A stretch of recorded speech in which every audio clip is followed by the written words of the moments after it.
In this interview, I'm speaking to Paul Zennon, arguably one of the first ever TV street-style magicians. Mr. Paul Zennon, good afternoon. Good afternoon. How are you? I'm good. Yeah. Excellent stuff. So, thank you very much, first of all, for taking the time to chat to me. Now, with this site, there's a number of people who there's a lot of people from overseas who may not know who you are in terms of, because in the UK you're very well known amongst magicians, amongst a certain generation of magicians. We'll talk about this as well because it's the progress of your career which fascinates me as well. And its gradual decline since 1981. Well, transformation, I think, is a better way of putting it. Yeah, I'll go with that. Yeah. Because we've talked before, because it's taken me about 4 hours to get everything ready, but so we've had a chat about stuff. I was clean shaven when we started.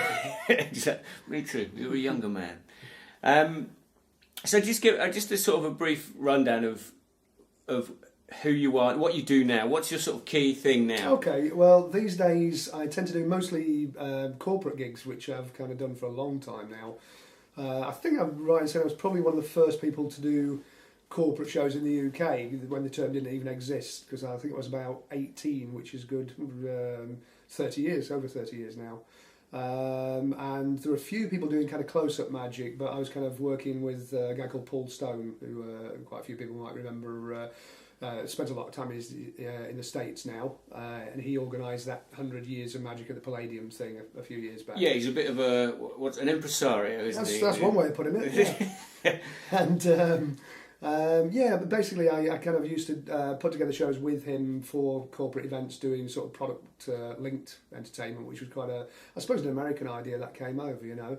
So the corporate scene sort of really kicked off over here, I suppose, about 15, 20 years ago, you know. And so that's been my bread and butter ever since then. And before that, your lead into being a corporate presenter, were you a close-up? I mean, did you go through the whole... I think I've done pretty much everything apart from bar mitzvahs, to be honest. Really? Never done a bar mitzvah? Don't do one in mine. No, I've done, you know, I even had a spell doing a silent act at one stage, you know. I mean, I suppose if I cut it down, I started off working in Blackpool in the summer holidays when I was a kid, working in a magic shop called the House of Secrets on the Promenade. In fact, the first job was on the North Pier in Paul Clive's magic shop, which its claim to fame was that was the shop where the guy, Harry Corbett, bought Sooty. Really? The original puppet for Sooty. Not when I was there, hasten to. Right.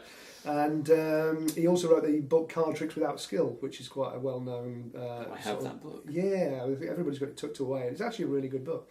But I worked there when I was about 11 or 12 years old for a season, and then this new place opened called the House of Secrets. So I used to work in there, demming Svengali decks, dynamic coins, and selling jokes to drunken Scots people and getting dragged across the counter at 9 o'clock in the morning, you know.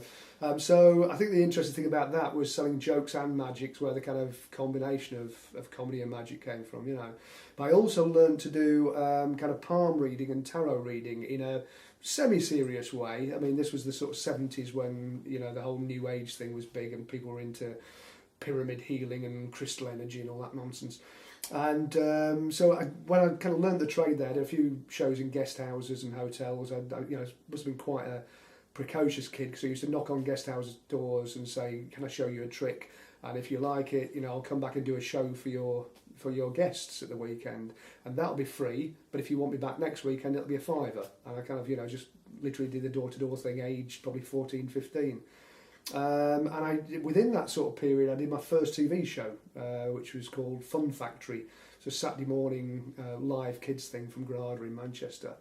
And that was, you know, at that age, that was a big thing to do, you know. And it was so successful that it was about another 6 years before I was on TV again. But I think once I got to kind of 18, I think it was 18 years old, I went off and became a street performer around the Greek islands. Right, okay. So I basically never done street performing, but just decided, you know, I had the Dick Whittington spotty hanky on a stick, and got a bus to Athens, which took 3.5 days without a toilet on there, and then got a boat down to Crete was the first stop, and worked as a street performer. I was kind of combining doing magic and fire eating, but also where the police were too heavy, I'd set up reading palms or doing tarot card readings. So it was very much a kind of hand-to-mouth, or literally hand-to-mouth in the palmistry. And, kind of learnt the trade to a large extent that way, and it was just, surviving off whatever you made on the day, So it's quite a similar background in terms of, to me actually, starting off as a dem, then moving to the street. I mean, did you ever do the Covent Garden thing, or did you steer only clear very of it? briefly? I did. I think I entered the Street Entertainer of the Year competitions round about. It must have been about early 80s, 82, 83. Blimey, who won that year? I can't. I honestly can't remember whether I came first or second in the Best Street Magician category. Right. But there were only two of us. Is that you and? I think it might have been me and John Lenihan. Actually, I'm not sure. Right, okay, yeah. I think might be wrong on that. And I can't remember who won the other thing. But there's some great acts at the time. There's all I mean, I don't know. Now it seems a little bit homogenous streetwise. Everybody's doing similar shtick. Yeah. But then you had Bobby Bennett. Was it Bobby Bennett doing the high wire? Don't know, a little bit before mine. Proper full-on tightrope thing there. And then you had J.J. Waller, sort of strong Head in the man, bucket of water. and, Wasn't he the original Head in the bucket of water? Quite J.J. possibly, Waller? yeah. Still based out in Brighton, photographer now. Is he? Yeah. Right. But there's all that sort of stuff, and I mean, basically, once I got back from doing the street stuff, it was quite a brief sort of period for me. It was sort of less than a year overall. Right. I then moved back to Blackpool, and I was answering adverts in the back of the Stage newspaper, and did an audition, travelled back down to London with 3 suitcases on an overnight coach, and before the days of even sending a VHS, showreel thing, and got a gig in Jersey, summer season in Jersey, and that was a real learning curve. I thought I'd made it, because we're doing 10 days on and then a day off, 2 shows a night, each in a different venue. And we were carrying around keyboards, drums, PA system, lights, 3 girl singers, another illusionist in his gear, a knife thrower and his board, and my stuff. And I was basically umping the gear, emceeing the show, doing my own spot, and driving the van. And each one was a different venue, so you're setting up twice a night. And I was on 115 quid a week, less commission, and the commission went to an agent who I'd never met. And you thought he'd made it? Yeah, absolutely. I actually had money in hand. But actually, and that was 5 months of that.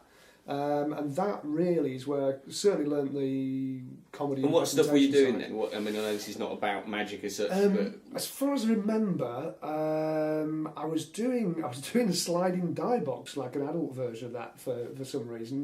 The trick that became a sort of feature thing was Gaynton Bloom's potty pumps, the bicycle pump thing. Like the Chinese sticks, but that with bicycle pumps. And I sort of became known for that, in fact, just after that season, I got a gig on, it was the equivalent of Britain's Got Talent, called New Faces. Right. So that was New Faces 86. So the season was 85, yeah, that's right, with Marty Kane hosting it. And I did the bike pumps on there and a few other bits and pieces. And that was quite a big thing, because bearing in mind there were only 3 TV channels at that point. And you had 5 or 6 minutes on there, and then you had the nasty panel. Not much has changed really, in terms of formats. And I remember doing a gig a few days later at some club in East Anglia, I think it was Norwich or somewhere, and virtually getting mobbed in the streets. It was literally everybody had seen the show. Well, not literally, but when you think it was probably getting a viewership of 11 million, 12 million. Right. And so it was one of the days where you could do 5 minutes on TV, and that could half make the a break. country had seen you working. Yeah, absolutely. Yeah. Great for getting rid of your material, start again. Whereas now, if you get viewing figures of 1 million, it's considered to be a massive hit, isn't it? Absolutely. Kind of thing. In fact, I just remembered a gag I did. It was a fire-eating thing where the torch wouldn't light, and so my light had broken. So I asked for one from the audience, and then I've got a big bag full of them, and go, "Thanks very much," which has become the standard street gag, or used with to. lighters, well, that was mine originally. Was it? There we go. So we'll just claim that now. Well, where that came from was in the Channel Islands. I mean, lighters in the UK used to be really expensive because you used to pay duty of them. Not now. You get them 10 for a pound in a pound shop. But at that point, Jersey being duty free, in the Channel Islands, every time you spent £5 in a supermarket, you got 5 free lighters. So I came up with a gag using the 100 lighters that I had, and that was it. Very good. So you kind of had this sort of period of doing street and a real kind of apprenticeship in performing then. Well, I mean, the street thing was apprenticeship in in the form of just grafting and pulling a crowd and working a crowd. And then doing the Jersey thing was interesting because it was an entirely different audience. It was all old people, pretty much. Yeah. We used to call it Club 80 to Dead. And but just doing the same thing twice a night in a different venue, you just really work stuff in, you know. And did you really want it at the time? Were you kind of very driven? I mean, it's the fact that you very were knocking driven. on doors and things like that, did you? Yeah, I mean, I was driven, although I've never had a thing about the fame thing. That's not something that interests me. Just the idea of being able to do tricks for a living has always been amazing, you know, just not having to get up early in the morning and not work long hours. And so, you know, there's an assumption, particularly from non-magicians, from punters, I think, that anybody who's in show business wants to be as famous as they can possibly be. And I'm kind of almost the opposite. I quite like being anonymous and semi-invisible if I'm not performing, you know. But, you did have... I mean, there was a period... When was your sort of peak? When were you doing your... When was your first street special? Because this was interesting for me, as you said, that your first street special... was before Blaine, wasn't it? It was broadcast before Blaine in the UK and before his special, yeah. I mean, the way before that, actually, in the early 90s, I was doing children's television, and that was an interesting bit. Kind of after I'd done the street stuff, did the summer seasons. I was also, at that point, doing the early comedy clubs. I mean, because the London Comedy Store opened in 79. Right. And I was doing it by the mid-80s, I think. I think I first played it in 85, something like that. And so I was doing this weird mix of stuff. I was doing the very traditional summer seasons for old people or families, the end of the pier stuff. In fact, I did literally the end of the pier in 1990 in Blackpool, where we did 175 nights in a row without a night off. In Maggie Mays with Linda Nolan and Mick Miller, who's still going. Really good comedian, actually. But so doing this mix, and I was doing military shows, doing stuff in the Falklands and later in Bosnia and Croatia and whatever. So doing pretty much every kind of show you can imagine, and the corporate gigs, doing both close-up and stage stuff. And then I got an agent after I'd done the stage newspaper, had a showcase which I emceed. And from that, I got this agent, and he put me forward for a kids' TV program in I think it was 89 when he put me forward for it.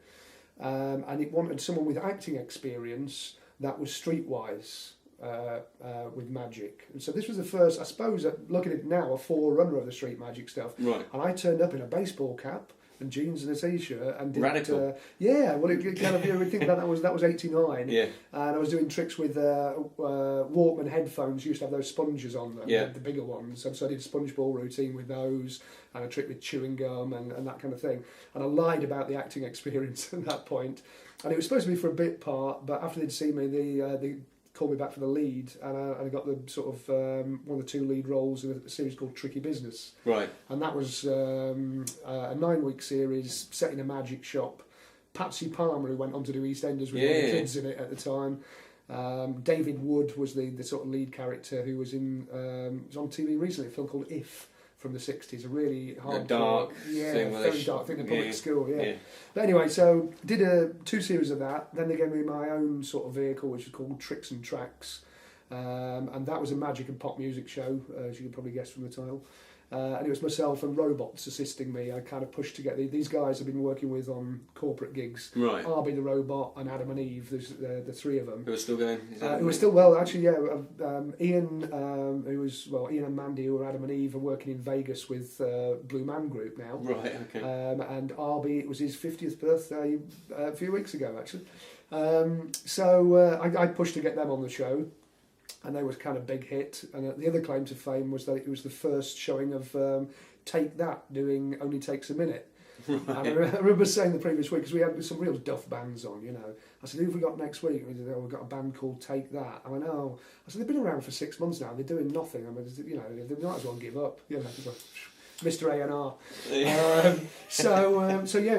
Again, this was a learning thing, because with those 4 series, 2 Tricky Business and 2 years of Tricks and Tracks, I kind of learnt the TV nuts and bolts, the sort of mechanics of how it works and how bitchy TV people are. So I'd had a taste of the TV thing. I did What's Up Doc as well, another Saturday morning show. That was probably by 94, 95. And then I sort of lay low for about 2 years. And I never really wanted to do kids stuff at all. Just fell into the kids TV thing. and did a bit of a reinvention. And it was together a chat with a friend of mine called Lawrence Layton, who was part of an act called the Zodiac Brothers. The other Zodiac brother was Paul King. I was going to say it was Paul King. Who's obviously known for doing all the theatrical magic now. And we sat down and we helped each other with our acts. And he was doing, Lawrence was doing a kind of sort of pre-Derren Brown modern mind reader take. And we looked at my image and decided that I didn't really have one. I was wearing sort of bright colours, ex-kids TV, but not, you know. So we literally sat there and went, right, what's wrong with magic? If people think of magic, they probably think of Paul Daniels at that point, or David Copperfield in the States. But there's no one really doing anything different in the UK. So we looked at it and I said, well, I quite like the idea of a sort of benevolent con man, you know, a sort of charming confidence trickster. So it's a bit like Harry Anderson was doing in the States with Harry the Hat, wise guy, but his was more 1940s Great Gatsby sort of era. So I was looking a bit more like Minder, you know, but I didn't want to go, or I suppose Only Fools and Horses to a certain extent. And what turned it all around for me was just the outfit. So I was like, right, okay, well, let's not do the bright colour thing, let's bin that. And so an obvious thing, everyone's wearing black jeans at that point, so it's black jeans and a t-shirt, but I needed to wear a jacket. And I thought, well, I want to wear a jacket, but a suit jacket just doesn't work. But then again, a biker's leather jacket's not, you know. Yeah. And it was the point where, well, why not just do a suit jacket, but a leather one? It's just a box jacket. And something clicked on that. And I wore that to death for several years. And a lot of people take the piss out of it now because it's like, you know, but you go, well, I defy you to look at what you were wearing in 1996. And, not going there. But so basically knocked together this show. And the other thing about it was using everyday objects. I didn't want to use anything that looked like a magic prop. So with the exception of a rock and roll leather straitjacket I had made, everything was flick knives, credit cards, wallets, watches, rings, that sort of thing. So I put together a show for Edinburgh Festival in '97 and did really well on it. It was like it was a big venue for Edinburgh. It was a 350-seater, which doesn't sound that big, but you know, for Edinburgh. For Edinburgh, when people are doing gigs in their toilets, you know.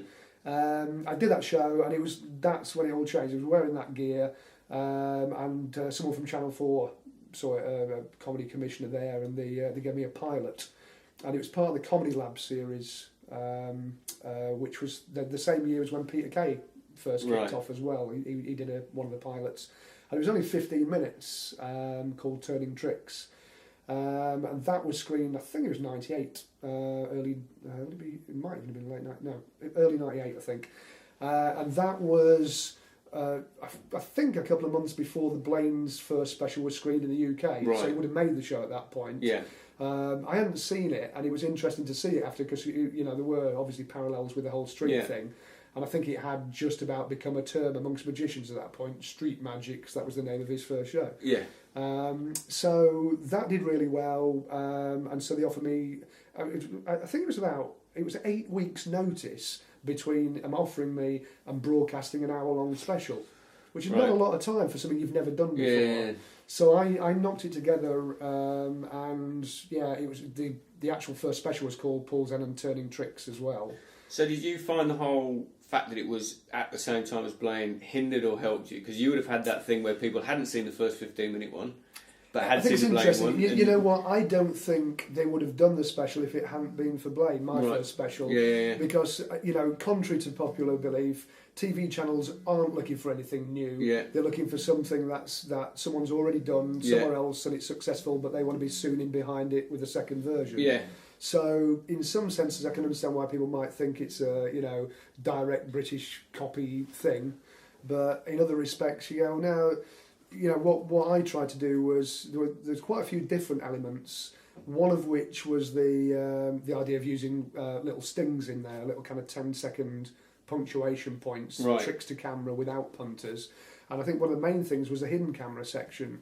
We're doing kind of more prank stuff, where I'd stitch people. So you're the first one to do that kind of magic, hidden camera magic? I think so, yeah. I stand open to correction, but as far as I know... certainly in the UK, I mean... obviously there's the whole precedent of candid camera and all that sort of thing, but with the magic element, I think so. Yeah. And it's obviously been resurrected recently with the, what's it called, Tricked series Ben Hanlon, yeah. Which, it's fine. Well, I mean, I think most magic shows being made now have got hidden cameras in Sure, them, haven't they? yeah, That yeah. seems to be the... And I really enjoyed that bit. I mean, I kind of, when I went on from doing the street magic stuff, I did 3 for Channel 4.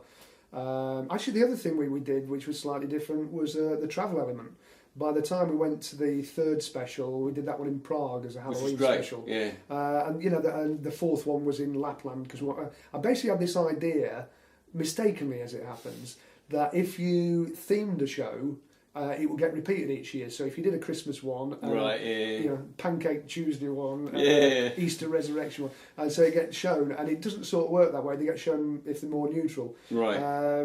So after I did the Christmas one, the Christmas one's probably my favourite one actually, because that was the 2nd special, so I knew what I was doing, and there were some tricks that were sort of quite memorable to the public. I mean, people still mention the tax disc trick or things like that. But then I because I was doing hidden camera stuff, I was getting a bit too recognisable to do stitch-up stuff. Yeah. So I happened to be on a dirty weekend with a girlfriend in Prague and thought, actually, this is a great place. Beautiful city. It's a beautiful city, very gothic. We'll do a Halloween special, you know, and you get tourists from all over Europe. So we went back there, and of course Channel 4 said yes to it because it meant the commission editor got a few days in Prague checking everything was all right. So that's the answer. But so we did that, and then we did the one in Sweden, Lapland, which was called White Magic with Paul Zennon. Always try to get my name in the title because that's a good selling point, obviously. So you know, I kind of did 4 of those. But even when a couple of years later, I did a special called Paul Zennon's Revenge Squad, which wasn't a magic show. It was a one-off thing for ITV1. And it was basically the idea, if we did a series, was to stitch up people, hidden camera thing, but rather than going for easy targets, you know, like something like Trigger Happy, you go for an old lady sat on a park bench or whatever.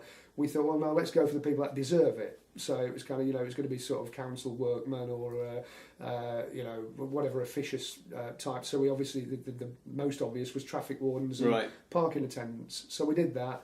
And it was a format that kind of got lifted by someone who should remain nameless about 2 years later. But it kind of worked. But the usual way it works with TV, as soon as that went out just before Christmas, we got back New Year, got good viewing figures with it, and then the commission had left to join the other channel, so everything got binned, and that's the way it works in TV. So it's kind of funny that you kind of did all this series of shows, and now, I mean, you must just see stuff popping up on TV, which is deemed to be new, fresh, and you just kind of go, well, actually, it's does it gall you, or does it, or you kind of past it now? I mean, to be honest, you know, I've looked at older performers in the past and thought, oh, you bitter old sod. You know, there's always that danger of looking like someone who's jealous because there's someone up and coming, and you know. But then again, you know, if there is something that you did literally 15 years ago, and someone goes with his own brand of this fresh, innovative whatever, and you go, bollocks it is. You know, you can't let it get to you because that's the nature of TV. And TV is all about shelf life with presenters and performers. You know, I mean, I'm of the age now, if I hadn't already have done some TV, I wouldn't be on at all. Right. Because you don't get a new TV show when you're 40 odd, with very rare exceptions, you know. And so it's just the way of the world. I think performers need to realise that they are a product. They're no more than a pot noodle and a Mars bar, really. So you can't take it too personally. So I mean, you know, the interesting thing from earning a living point of view, I made most of my money after the peak of doing the TV, because the only reason really to do TV, apart from your ego, is to make money on your live gigs. To bump your fees up. Yeah, and so I you know, my ideal situation is just doing a little bit of TV now and again to keep your profile to a certain level, but still affords you a certain, you know, anonymity. You still, I like sitting in a pub on my own. I'm a miserable old git, you know, so I like being invisible. Yeah. And actually, if you are doing a certain amount of TV, it sounds as though it'd be great if you've never done it, but just people coming up going, oh, you're the bloke, oh, show us a trick. And for some people that's great, but I don't like working when I'm not working, you know. I'll put everything into a stage performance, but I'm not someone who just wanders around a pub doing tricks for people. Right. Unfortunately, my character on TV was exactly that. Was someone who wandered around a pub. So I spent a few years in the early 90s, just every time you walk in a pub, oh, he's here, go on then. You know, which is, you know, it's nice in a way, but the novelty wears off. You know. So if you're watching all this because magic's everywhere on TV now. I mean, it's It's kind of had a complete. I was thinking about this earlier, and time and time again, I stay off the sort of forums on. I don't know if even know if that's the plural, but on the internet, you know, magicians chatting. It's the usual sort of bedroom warrior, bitchiness going on. But I've kept seeing people over the years saying it's great that there's more magic on TV. We need to get more magic on TV, even if it's not very good. At least it's magic on TV. And you go, no, I think completely the opposite. Yeah. Because what I liked doing, probably 15 years ago when there was very little, I liked being someone who did a niche thing. Because it was special then, if 30% of the population can do a card tricks ain't that special, Yeah.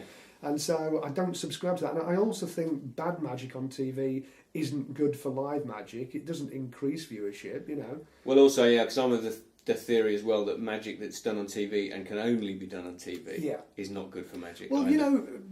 People in general are quite stupid, but a lot of viewers in terms of magic shows aren't that thick in certain ways. Yeah. You might be able to get away with a cross-cut force with a pack of cards in real life, and that's cool.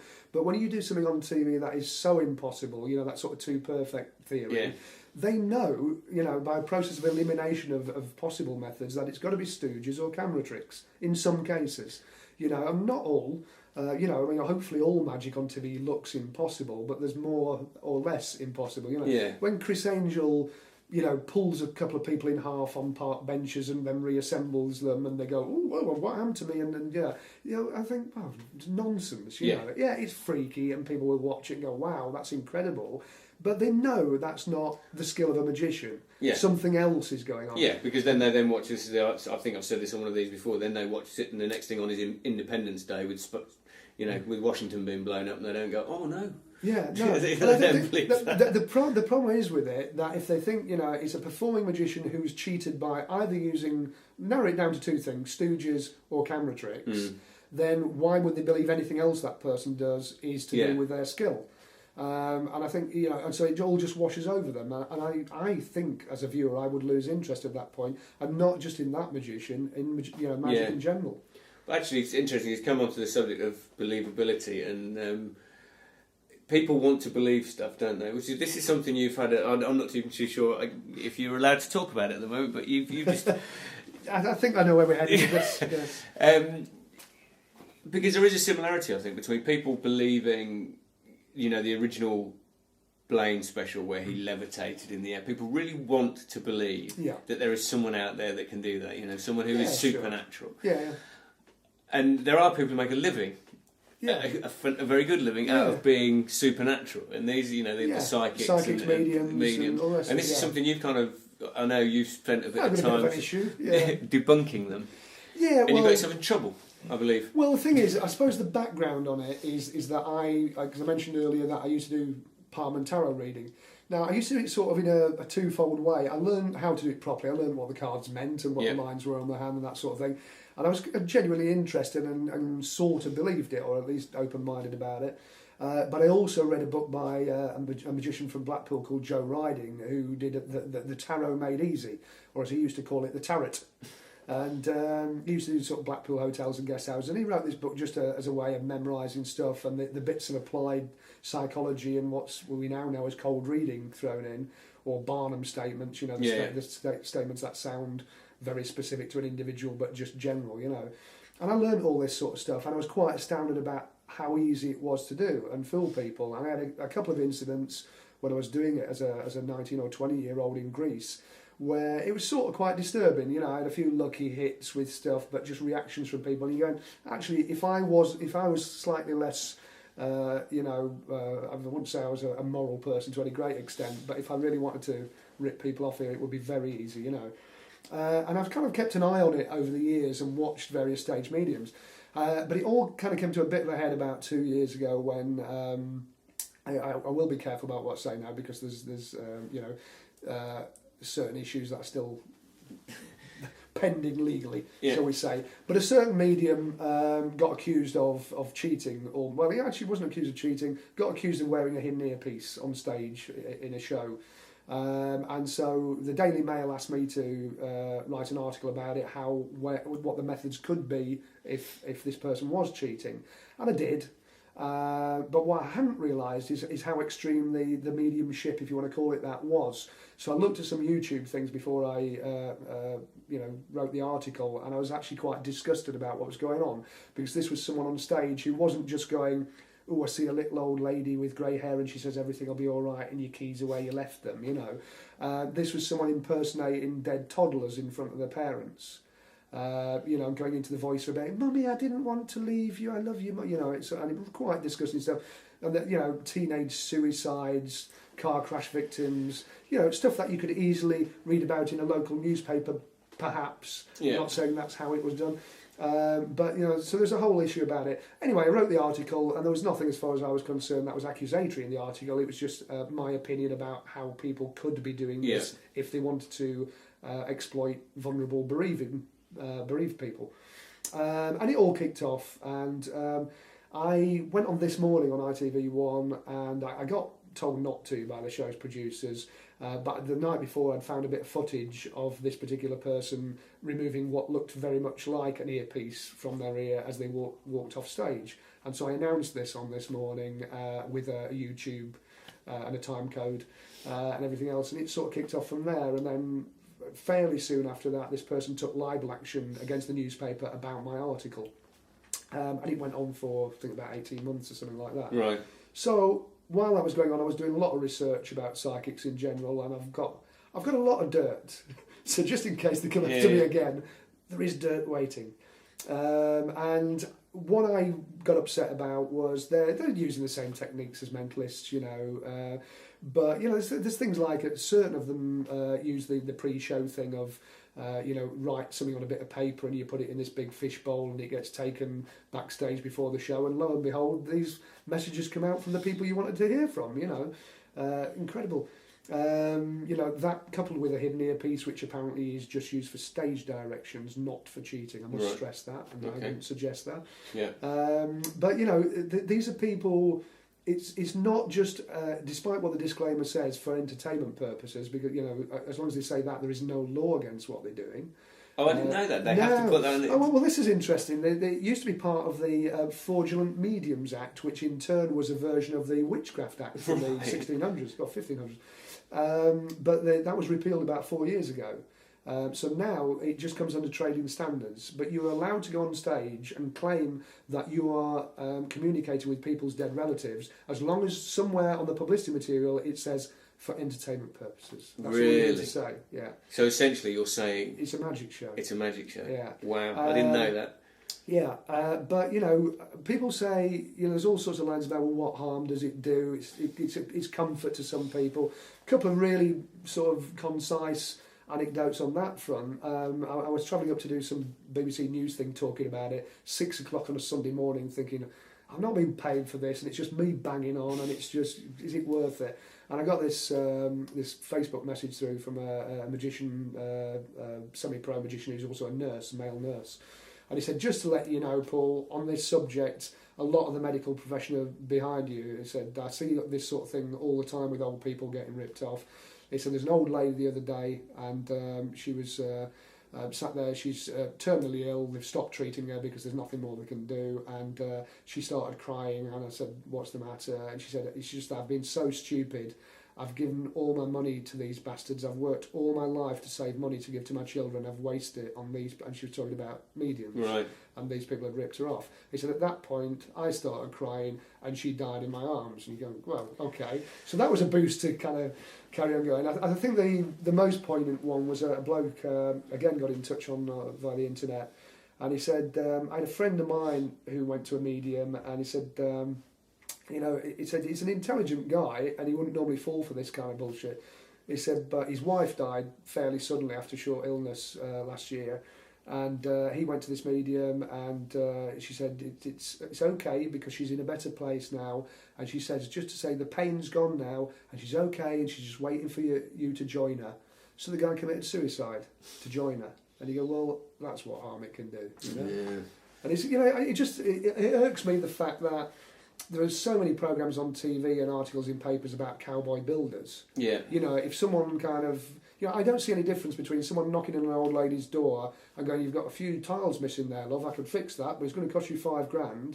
And you go, well, okay, if she's got the money and she gets a bit of comfort and satisfaction, where's the harm in that? But there's actually a law about that, you know, whereas there isn't about, being a medium, you know. And I just find it, in this day and age, when I was going through all the kind of legal nonsense, you go, what bloody year is this? Yeah. You know, you're allowed to, I remember saying to a lawyer friend at one point, I said, if I stood up in court and said, the reason I know a certain medium is cheating on stage is because my spirit guide Geronimo told me, what would the judge say? He said, well, the judge would say you're taking the piss, I think. I said, well, she started it, you know. Are you going to try that? If you?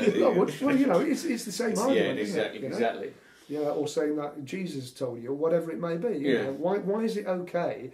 The problem with the libel laws in the UK is that there is no onus on the actual person taking the action to prove anything. Right. The number of people that said to me, oh, it's great in this case because this person will have to prove that they're psychic. And you go, no, they don't have to prove a single thing. You have to prove that they're not. That they were actually cheating on a particular night by a particular method. Right. And, of course, hard evidence. But it is incredible, isn't it? I mean, and it does, I think it does relate to magic and the magic that's seen on TV, and I'm sorry to bring it back, 'cause I think it's fascinating, but it's this idea that people really want to believe in something, don't they? Absolutely, yeah. I heard a great phrase the other day. It's, belief is more powerful than proof, and and that's exactly right, isn't it? Absolutely. As long as people believe something, and you can put the evidence right in front of them, but because they've invested so much emotion into their belief, doesn't matter. It's that la la la thing.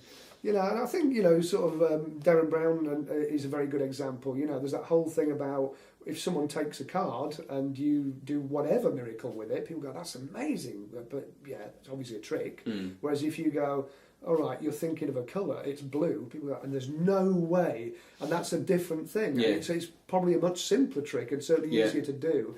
But people just have this need to believe in something other than mundanity and the real world. And I think this because I think Darren didn't have he had issues initially with because he would say none of the methods I'm using, I'm not psychic. I'm using soft psychology, and people would go, no, you are. I've seen people go, he's got the gift. He's just in denial at the moment. Oh dear, oh dear. But people, and you know what? As soon as one psychic or whatever takes a dive, there'll be someone else. As I say with quack medicine, I think what you've got to bear in mind is that if someone's got a terminal disease or whatever, conventional, either they're scared of conventional medicine or whatever it may be, or they've had all the treatment they can have and it's doing nothing. Yeah. What have you got to lose apart from money? Yeah. So you're going to go any route you can, and it's the same with losing a loved one. If you think that you could spend another 10 seconds with them, and you've got, what would you give for that? Anything, There's always someone there to unfortunately, oblige. there's some bastard who's always going to take advantage. Yeah. So is that something you think when all this dies down? Is that something you continue to? Well, I think so. You're going to go down the roundy route, And this is the problem: is it can become very time consuming and also dangerous financially. If someone sues you and you haven't got the backup, so you've got to be slightly careful about what you say. But I just think. The other problem with it is that the media, particularly the red tops, the tabloid newspapers, make a lot of money out of psychics, ghosts, astrology, all that nonsense. And so it's an easy filler for when they haven't got any real news. And also people don't realise a lot of those psychics, so-called, are paying to be in the paper. So, when they have a column, they're actually paying to have that column in there because it's got all the chat lines and text lines and all the rest of it. The numbers and the premium rate stuff.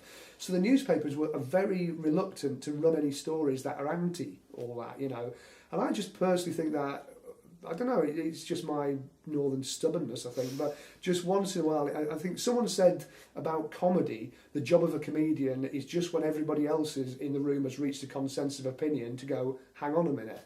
And I think it's a similar thing with this, where you just go, when everybody else goes, oh, well, bit of fun, it's, you just go, no, excuse me, but that's bollocks. Yeah. It's just it just takes someone occasionally to stand up and go, that's bullshit, And sadly, that seems to have, I've taken that upon myself to a certain extent. It seems to be you. But it has, I wish a few other people would do it, could have a rest. Yeah. All right, so, well done, by the way, with all of that. This is the thing. I'm not looking for anybody to say, it's an honourable thing to do or whatever. But Houdini, for example, did a lot of that. He lost a lot of lawsuits, cost him a lot of money. He had death threats. But he believed, didn't he? Deep, he believed in God, certainly, and he probably believed in an afterlife. Yeah. But it was that sense of disappointment. That's why he went for the mediums, right. is because he probably wanted to. That's right. He had a big run-in with Conan Doyle, didn't he? That's right. Yeah, Conan Doyle's wife did a reading for him, and Houdini at the time didn't have the heart to tell Conan Doyle that his mother never spoke English, and also she was an Orthodox Jew, so the message about Jesus wasn't, Anyway, but his expression was that he described mediums and mediumship as the filthiest profession in the world. Really? Yeah, I tend to agree. There's not much lower than that, really. Yeah. What you're doing is taking money from people when they're at the lowest. Yeah. With a false... the other... I'm banging on again, but the way I look at it is that idea of... It's a bit like a kind of heroin come down, in the sense that you go, well, feeding people that belief that, they have just spoken or had a message from a loved one, it's just a little bit more and a little bit more, and you're never going to win yourself off. Whereas actually bereavement is like doing cold turkey. It's horrible and it's a massive thing, but once you get through that, there's some sense of that awful Americanism closure about it, but you're never going to get that. And what they're doing actually is providing you with a last memory of a loved one that is false. They're killing off your last memory, because your last memory of your gran is probably a nice one. You picture her. What they're doing is replacing it with a fake one. Yeah. I'll shut up about that now. No. So, an adult version of the sliding die box, is that? I know. When I say adult version, it's not like a ding dong thing or anything. But I think the stuff I used to do was slightly more physical and slapstick than I do now. Yeah. I was quite influenced by Clive Webb. Clive Webb. He was a northern comedy magician. He was on. I don't know. Was it New Faces or Search for a Star when I was a kid? When I was probably about 12 years old. And he was very manic. He has very starry eyes, and he used to blow things up a lot. Right. But it was all kind of breaking props, fall apart stuff, and I had a bit of influence from that. So the kind of die box thing, I think it was all. But I've never seen you, so that's got to be the best segue between two bits of a conversation. Well, like I said, I have done every type of crap you can imagine. I think. But I mean that. I never saw you. You were never kind of a wacky magician, though, were you? You've never been wacky, have you? I was wacky in the physical sense to a certain extent. Right. I mean, the only thing that's left over from that now is a routine I do with fruit, which is based on an old spirit cloth hand thing. And it's basically Steve Best does a thing where things appear on his face, whatever. So that kind of idea, but with fruit appearing, and it's dancing around with a giant tin of Del Monte fruit cocktail, and it ends up as a sort of Carmen Miranda thing. So that's left over from those days, and I just used to kind of use it as a punctuation thing where I'd do the verbal patter thing, but then I'd run off and do something really fast to music. I used to use a lot of musical bits, and so I did. Straight Ticket Escape was your big thing of yours. Yeah, I used to finish on that for years. And that was singing Wild Thing while escaping from a leather straight jacket. Did you get a pint of beer from the straight? Yeah, I used to bring out a lit cigar and a pint of beer out the top and down that. So it was a lot more physical, and I used to do a fire eating thing where I'd fry an egg down my trousers and that sort of. So it was kind of more streety, I suppose, in that sense. But I just got older and I can't be arsed running about anymore. So much hassle, isn't it? Well, also music cues as well, because I think an important thing for me over the years is making the act as practical as possible to travel. So it's kind of either using props that you can pick up locally, like fruit or whatever it may be, but also stuff that will pack small, that I can replace. I think that's a hangover from being a street performer. Yeah, because every street performer I know, I think Cellini. Cellini always used to say he used to do a multi-ring routine. Linking ring routine. Then he got down to 3 rings, and I remember him saying to me, my ideal is to do a 1 linking ring routine. It's just this thing about paring down. I can't remember his name. He's still around, actually, an Aussie guy who does a street act as a physical sort of thing. I think he was originally a juggler and a bit of acrobatics, who does a street routine with no props now. And it's basically a glorified leapfrog, getting a bloke to bend over and does a massive knocking over the line. He's slightly more. It's all about dexterity being a magician. And it's spatial awareness. He does minimal props. This is why I don't usually carry this around. But he used to do still does a big leapfrog over the guy from the audience. Is that AJ? No, might be. I don't know his name. No, I think it's a guy with a beard, Aussie. Anyway, sorry AJ if it is, I don't know. But street performers, they all nick each other. Yeah, exactly. I mean, I probably saw a version of it at some point. So when talking about the TV stuff, because I mean, I think there's this big thing now that everyone wants to be on TV, and because there's that many channels, everyone potentially can be. And if you're not making a TV show, you're kind of out of it, aren't you? At the moment, the knack of doing TV is to make money out of it. The problem is there's no money in TV, really. Everybody kind of talks about, the fees that Jonathan Ross and Graham Norton get and all the rest of it. They don't realise that more and more performers are not just getting low fees, but getting none. Yeah, and because it's diluting it. I mean, there's more performers that do it. I've lost count of the number of phone calls I've had from researchers. It's not even the director that phones you or the producer, it's a researcher. And they go, could you do this? And you go, well, yeah, it's possible, but it'd take me a day to write that. And, but it's only an hour to record. Yeah, well, it'd take me half a day to get there and half a day to get back. And all that stuff. So what's the fee? Oh, there's no fee. What do you mean there's no? They go, well, everyone's working for nothing. I go, well, are you working for nothing? And usually they are, as a researcher. But you go, presumably the cameraman's being paid, the producer's being paid, the TV company are making it to make money out of it. And it ends up quite often these days, particularly with pilots, that the only people not being paid are on screen. Oh, the talent. Yeah. And, I mean, I've been offered, 200 quid to do quite an involved TV pilot. And you go, right, imagine asking a plumber to sit there while I do this. He would be charging you 70 quid an hour, including travel time. Yeah. So that would be 1,000 quid to get a plumber there. And you're offering 200 quid. Can you see why people do it, and can you? Absolutely. Do you think they should? I mean, for the same reason they do it, that the parallel is in comedy. Now, comedy in the clubs doesn't pay a lot. You might get anything from 50 to 200 quid in a comedy club. But actually, there's a lot of clubs doing it now for nothing. Performers are working for nothing. It's an open mic thing, and the reason comedians prepare to go for that, young, especially inexperienced comedians, is because they see people doing arena tours and realise what the final goal, could be. And so they watch the Michael McIntyres and Peter Kays and Lee Evans, and you think, what must they be earning for playing a 20,000 seat arena? So they're prepared to go through several years of earning nothing, and that's a dangerous thing, because at least when I started, you might get paid 50 quid, then you work your way up to working men's club gigs or holiday camps for 200 quid, then the corporate scene for 5, and so it goes on. But now it's difficult, so I wouldn't like to tell anyone not to do it, because I would think, and who am I to say at my age, but I would think the best way of doing it these days, if you really want to be on TV, and I think you should only really want to be on TV if you enjoy performing, and making money's no crime. But don't just do it for your ego.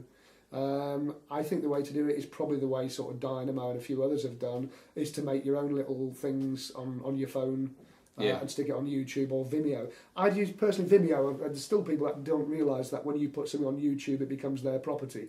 You've lost your copyright on it. So if you put it on Vimeo, you apparently, someone else will correct me on this now, but I would go around recording bits and uploading it on there if I wanted to get seen. And Dynamo played it cleverly because he worked for rap artists, and so people would do a name search on the rap artist and see him coincidentally, so that's the way I promote myself. Well, Ben Hanlon, who's just got tricked, that's exactly what he did. He did a whole thing of sort of hitting celebrities. Is that the innovative new the hidden camera magic show? Yeah. But that's the way to go. But what the difficulty comes is when you get offered a pilot on the back of that, and they don't want to pay you for that. Yeah. And it's also the same with a lot of the channels. The sort of BBC 4s and 3s and whatever. They'll get you to do even when they're paying you, do a cut rate show, and then when it's successful, it's the chance of transferring to BBC 1 or BBC 2, but they won't up the budget because you managed to make it for that last time. Yeah, it's funny actually, because I know people involved with. Actually, I don't know if I'm allowed to say. No, I can't say that. Sure. But it's an interesting. The whole TV thing is an interesting. And you were saying you're kind of industry. Yeah. It's an absolute TV is an absolutely awful industry. The idea that it's suddenly getting pampered and well paid and them rolling out the red carpet in nightclubs for you, it doesn't work that way. I mean, I think it was. Do you know Matt Ricardo? Yeah, I think he described it as a sort of a glossy floored slaughterhouse or something like that. Yeah, absolutely. Yeah, yes, that gloss is actually the blood of the person before you. It's just a cutthroat industry, and a lot of industries are. I mean, I've seen a lot of industries from the inside by doing corporate shows. You see them for a day or two, and you get the feel of what they're about. You go, geez, thank God I'm not working in this industry. But TV's no different. And at the end of the day, it's fine when punters ask like, why aren't you doing this show anymore, or why aren't you on this programme? You can't say it's because the commissioning editor is shagging the person who runs the agency of that comedian. But that is often the case. It's all about politics. It's no coincidence if you watch virtually every comedy panel show on TV these days, all the people on there are from 2 agencies. Right. And that's why they're on there. That's the way it works. It's not that I'm not saying they're not talented, but they're not necessarily the most talented comedians. They're just with the right agency for that show, So did you think the comedy circuit was a good thing for you? I mean, because you worked the mainstream and you worked the Comedy Store. I mean, who were your contemporaries at the time in the Comedy Store in terms of comedians who people might... Well, nowadays, the ones that have made it big from who weren't that big 10 years ago when we were knocking about together, people like Lee Mack, Sean Locke, Dara O'Brien... Yeah. All the people that are involved in charity shows these days, funny enough. Okay. Some amazing names, and Milton Jones, Arthur Strong, I suppose, not really comedy clubs, but that kind of circuit. And I think the important thing, whether it's a comedy club or anywhere else, is just getting stage time. You know, if you're starting out, this is why, in some senses, I'd sort of say, well, if it is for no money, do it for a charity or something, or go and do it in a... you might not want to end up performing for old people, but go to an old folks' home because you're doing a bit of good. It'll make you feel good, and it won't be an easy gig, and that's what makes you better. No one gets good on the back of good gigs. You get. I'm not saying there used to be this thing about working men's clubs where it makes you tougher though. No, actually, it makes you knock every bit of subtlety out of your act or every bit of cleverness. Yeah. So it's finding a happy medium with that. But doing tough gigs, everybody should do at some point. If they're always easy and they're always your target audience, then where have you got to learn? Well, I mean, it's that thing, isn't it, when you first go into doing corporates? I mean, I've done, corporate after dinners. I mean, they can be the most soul-destroying jobs. They're earners. I've always had this thing with gigs where they should either be an earner, or fun, or a career move. And if they're none of those, forget it. Don't do it. Yeah. That comes back to something called the sex and money theory. Yeah, you do it for the love of it. Or you just go back to psychics. People go to see a psychic. It's either about health, wealth, or relationships. Yeah, pin it down. It's always one of 3 things. But it's. I just think getting stage time's the important thing. So I wouldn't tell anybody not to work for no money ever. But I think if it is for no money, do it for the right reasons. The learning thing is the obvious one. But charity work's good. But don't pander to some. There's always that that agent thing. It's someone might see you. It's a good place to be seen. A number of times coming through when I was in Covent Garden, you'd have TV camp crews coming through, going, "Well, you'll be on telly." Yeah, I don't want to be on telly. And give my material away. Yeah. But so now you do the corporates. That's your main thing. You said you were doing cruises as well. You've gone back to doing cruises again. I did cruises probly. It's like 18 years ago. I first did it and didn't really like it. It was just a bit boring for older people in the audience, and you were doing longer cruises as well. On there for sort of 3 weeks. Some people are on there for years at a time. Right. But now you can go on there for 5 days or whatever. And I just did one because I like the idea of going to Rio for a few days early this year, and it's a South American trip, and still older people on there, but I'm older as well now. We've kind of met somewhere in the middle. I actually really enjoyed it, and you think, hang on a minute, I'm getting paid, I'm not spending anything. Lovely theatres as well. Yeah, I was going to say food. Right. But great theatres, great food, and actually kind of captive audience, but appreciative. I mean, you're not going to get heckled. Yeah. So an easy audience. You do get heckled a bit of breakfast sometimes, I think. If you do breakfast, call yourself a pro. But I mean, it's. I'd always said actually, even 18 years ago when I was doing it, that it would be a nice job for semi-retirement. I'm not saying I'm semi-retired now, but if you just want a bit of time in the sun, that'll do for me. Yeah. So what, you've got other stuff. You've mentioned to me a couple of projects you've got kind of on the back burner. Can we? Yeah, well, I've done a few books over the years. I'm kind of there's one that's a very slow process at the moment, but it's loosely on the subject of new circus. Right. Sort of the. You've got to do it quickly, otherwise it won't be new anymore, will it? No, exactly. Yeah, traditional circus. Yeah. So yeah, I'm kind of working on that, sort of interviewing people and taking photos and all the rest of it. So I've worked in a couple of shows called Le Clique and Le Soiree, which are sort of adult circus based, you know, and so that's where the interest came from.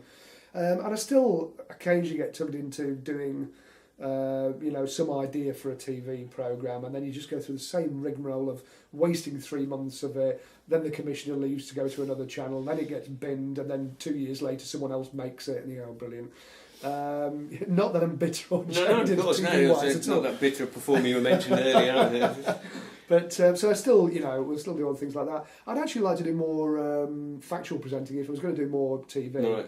Just talking about subjects that I'm actually interested in. Yeah. So, I mean, do you think sort of being, I mean, it's an interesting one, do you think having been a magician rather than a straight comedian as such has been made that harder for you?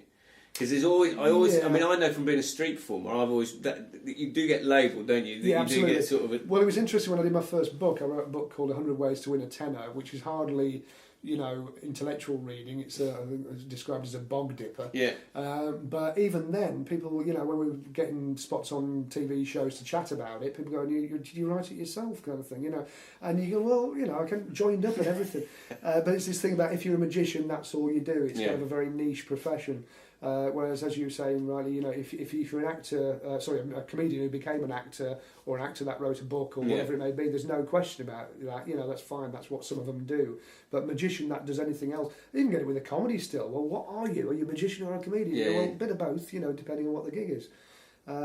So you know, I've always kind of liked the variety of it. Hence, doing all these different sorts of shows as well as just being a survivor. You know. Yeah. So yeah, I mean, I'm you know, on the ships I'm doing a few talks as well, you know, I'll do a talk about Houdini or the history of magic or whatever it may be, you know.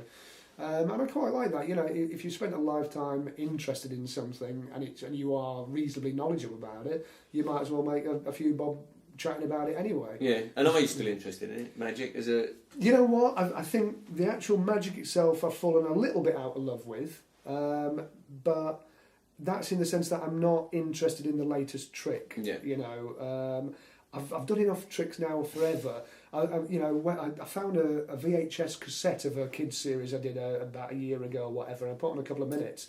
And there's stuff that I don't remember doing that I'm presenting on there. Right. And there will come a point where I watch myself doing a trick and I don't know how it's done, you know. I've forgotten the trick, I don't remember owning the clothes that I was wearing. Right. And so, you know, everything's cyclical. So, you know, I think I've seen enough new stuff to last me forever. I know that sounds a bit kind of old school and defeatist, but on Countdown alone I've done about 200 tricks. Right. So I don't need to learn anymore. But, I mean, when you're doing those, I mean, do you find yourself having to still do a lot of research into the sort of... Yeah, I mean, you know, for something like the ships, if I suddenly decide I want to do a talk about something or illustrate it with a trick or whatever, I'll still actually work on something or resurrect something more likely, you know. But I'm actually more interested in the use of magic in a theatrical way. You know, I'm interested in kind of, when I say a storytelling show, I don't mean dressing as Merlin and working for kids. I mean, you know, doing something where there's a narrative or an acting part in it for me, and there might be some magic involved, but it's incidental. Right. I'd actually love to do an acting role that is based around a magician without doing any tricks whatsoever, you know, or something connected with that. Yeah. And that's one of the things I am working on, actually, a character who was connected with Houdini that I'd be playing, you know. Right. So you're a multi-project man then, are you? You've always had a number of... In a very lazy way. I've always got lots of things on the back burner. Right, got but lots very of little back I'm actually burners. doing at that point. Right. But yeah, I mean, you know, I kind of... deliberately over the past few months have not taken on anything new apart from the earner gigs so that I can move house, you know. Right. Because you do slow down a bit as you get older as well, you know. You go, well, it's all fine decorating this, doing that, doing a gig in the evening and writing this play and a new book, but there comes a point where it would just be nice to concentrate on one thing today or for a week or whatever, you know. But there's always, you know, there's plenty of avenues for magic, and I'm not, you know, I'm not interested in the whole finger flinging side of it, and I'm not interested in what the latest product is. I haven't released any products myself really, other than the books and a deck of cards. So, you know, that's the other thing about magic that's quite... I wish there was more avenue for that, not just selling tricks to other magicians, but something you could flog. because basically you're as good as your last gig, and that's where the money comes from. Whereas if you're a musician, you release a song and you're living off the royalties potentially forever. So because people can listen to the same song time and time and time again, but magic has a limited magic shelf and comedy, life. you're struggling, So, but doing the books was a good move because a couple of times a year I get a nice little check from that, and deck of cards, all that sort of stuff. But no, I think the answer's I think someone young getting into it now just needs to bear in mind that it will change again fairly soon. Now's the back end of the YouTube generation. Yeah. And, I was at the peak of the corporate thing, but I was at the tail end of the working men's club thing, the summer season end of the peer stuff. And you've just got to move on. And I think being portable is a big part of that, as we were saying. It means you can travel into any part of the world. As the economy in one country goes up and down, globally, it's always generally all right. There's always somewhere where you can go and earn a crust, as long as you don't have 3 tons of equipment to carry around Russ Stevens and James Moore. If you're listening. Anyway, Paul, thank you very much. Absolute It's been pleasure. great. It's been a real joy listening to someone who knows what they're talking. There's a lot of words, We'll edit it down, come in about 10 minutes at the end of it. But no, really appreciate it. Thanks very much indeed. Pleasure, thank you. Cheers. So a huge thanks to Paul for speaking to me, and if you would like to support these interviews, see more, hear more of them, you can visit www.magicstateofmind.com.